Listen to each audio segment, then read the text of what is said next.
orang itu cara berpikir nuruti nafsu, itu yang bahaya. Makanya Quran ngeritik ara'aita man ittakhadha ilahahu hawa. Orang yang cara berpikir itu nuruti hawa nafsu.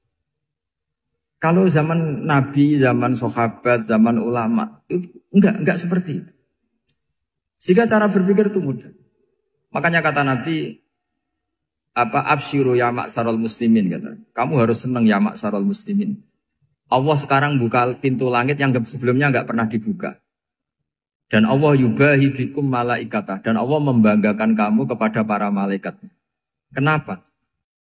Umatnya Muhammad, umatnya Rasulullah Muhammad SAW, itu kalau sampean kepengen mati setiap saat itu baik, itu resepnya gampang kata Nabi.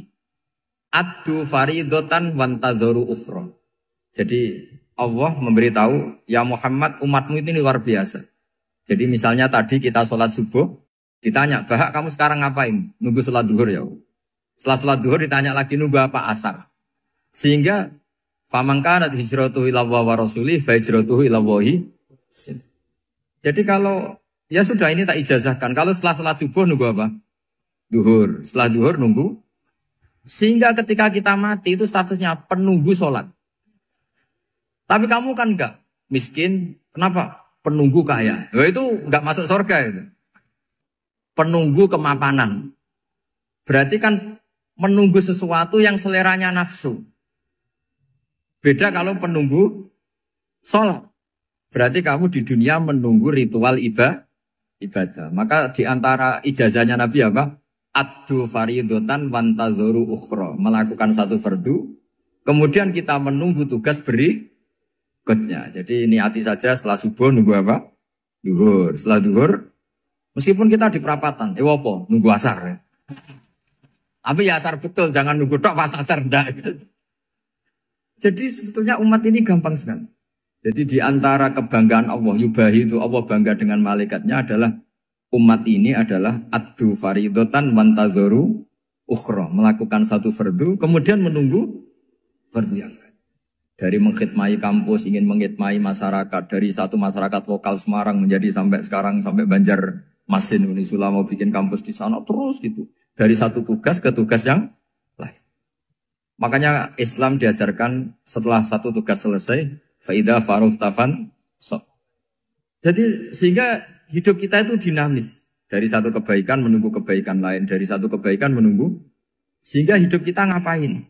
Nunggu satu kebaikan. Ini sudah masuk faman kanat hijratuhu ila Allah wa rasulih, fa hijratuhu ila Allah wa rasulih. Sehingga bayangkan kalau kita direkam Allah. Gusti kula ampun mati nak dereng sugih. Wis melarat puluhan tahun, sakit, nunggu sesuatu sing sifatnya nafsu, kepengin sugih. Sugih tok aja cukup.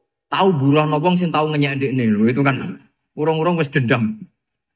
Saya belum mau mati sebelum kaya dan buruhkan orang yang pernah melecehkan saya.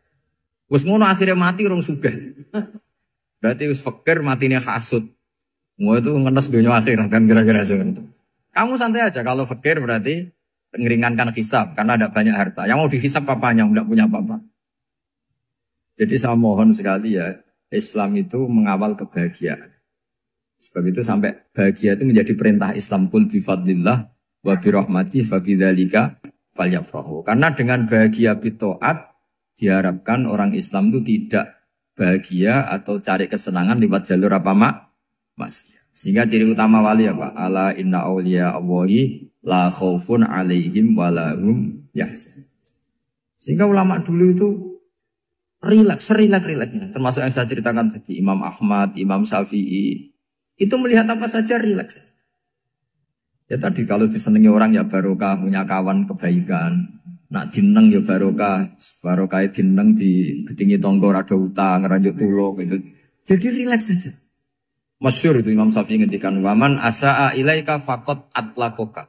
Orang yang berbuat buruk sama kamu, hakikatnya adalah membebaskan kamu. Atlako itu apa? Membebaskan. Enak gak jadi hidup gitu? Kalau kamu kan enggak, kok gedeng aku salahku apa? Malah kamu ujub tuh, orang kok gak tahu salahnya. Kamu jadi suami, istrinya ngomel, kurang apa saya sebagai suami? Ya kurang banyak, enggak ganteng, enggak kaya, enggak ini. Malah kalau diterangkan malah parah toh. Ya sudah rileks saja. Kalau dia ngomel ya tadi. Alhamdulillah dapat pahala tanpa apa?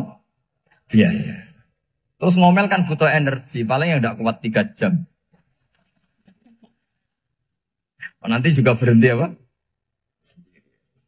Terus ambil nilai positifnya. Misalnya ngomel sama suaminya. Bagus lah. Kalau ngomel sama tetangga malah kayak apa gitu aja. Udah. Jadi ulama dulu itu gampang sekali melihat hidup. Rasulullah ya gitu, melihat hidup tuh gampang saja. Ketika tanya, ya Aisyah apa ada sarapan?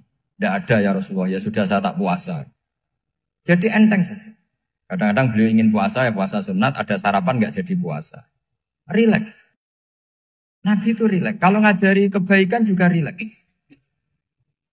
Nah sekarang itu banyak orang yang karena mungkin kurang baca, Islam tuh kayak menjadi aturan yang bengis, yang repot, yang mengekang. Itu tidak seperti itu. Yuridu wa bikumul yusra wala yuridu bikumul usra. Allah menghendaki agama ini mudah. Sehingga ada sahabat di Imami Mu'ad itu baca Baqarah. Sahabat ini pekerja petani. Mufarokoh ditinggal.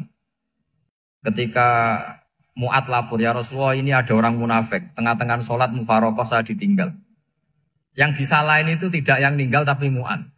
Afattanun anta ya Mu'ad. Kami itu tukang fitnah. Masa ngimami petani pakai surat Baqarah? Jadi yang disalahkan ini imamnya. Kalau kamu jadi imam, sholatnya ya yang cepat. Makanya terus banyak orang kecepatan karena tadi. Jadi Nabi itu enteng sekali. Jadi apa ya? Nabi itu beda dengan yang kita bayangkan beda. Nabi pernah ngaji di masjid, kemudian ada tetangga lewat pakai cangkul ke kebun. Semua sahabat gerutu. Ini orang tidak benar. Ada Nabi ngaji ditinggal saja ke kebun tidak ikut ngaji. Jawabannya Nabi tidak. Itu bagus itu ikut sunnah saya. Kenapa ya Rasulullah? Dia kerjanya nyari halal. Dan untuk menghidupi keluarganya itu juga ajaran saya. Sehingga yang ngaji ya ajarannya Nabi. Yang enggak ngaji karena kerja mencukupi keluarga juga ajarannya Nabi. Segampang ini. Oh, kalau kayaknya kamu kan, wes gak roh akhlak kan gitu. Nabi rileks saja Nabi. Sampai bisa lihat itu di bab Fadhailul Kasbi. Makanya ini penting sekali supaya orang itu berpikir Islam atau mendakwakan Islam itu berdasar sanad ya yang muttasil yang pernah dilakukan Rasulullah SAW. Sesuatu yang dilarang Allah itu pasti madharat. Maka untuk melarang seseorang bergantung sama narkoba misalnya atau hal-hal yang bahaya pada fisik, itu satu tentu bagi ahlullah, tentu karena takut Allah. Tapi banyak masyarakat yang memang benar-benar bisa meninggalkan narkoba karena efek buruknya ganja. Bahwa itu mengakibatkan sakau, mengakibatkan tidak sadarkan diri, mengakibatkan kebangkrutan ekonomi macam-macam. Sehingga mereka benar-benar benci sama yang namanya narkoba. Jadi di antara manhajul Quran itu kalau mentakbih, memburuk-burukkan maksiat itu mesti dikritik innahu kana fahisyah. Innahu kana fahisyata wa makta wa sa'a sabila. Innahu kana fahisyata wa sa'a sabila. Diulang beberapa kali. Sehingga dibutuhkan kecakapan untuk menganggap satu hal yang buruk itu fahisyah, sesuatu yang enggak rasional, sesuatu yang tidak positif, sesuatu yang pasti berdampak negatif. Sehingga kalau misalnya tadi dibacakan oleh Qori, kuntum khaira ummatin ukhrijat linnasi ta'muruna bil ma'ruf wa tanhauna 'anil munkar. Untuk berhenti dari kemungkaran itu satu takbihun litil kal munkar atau litil kal munkarat. Bahwa munkarat itu kita cap, kita stigmasi bahwa itu buruk sekali. Seperti Nabi mengajarkan pemuda tadi, masa kamu suka ibu kamu digitukin lelaki lain, putri kamu, bule kamu, bude kamu, sehingga orang ini pikirannya termindset betapa buruknya zina. Sama seperti kita sukses memindset betapa buruknya narkoba, betapa buruknya bahan-bahan terlarang. Begitu juga seterusnya terus pengkhianat dan sebagainya. Tapi problem manusia adalah dia itu akan mencari kebahagiaan atau kesenangan sesaat. Maka caranya gimana? Keinginan senang lewat maksiat ini dilawan dengan nyaman dengan taat.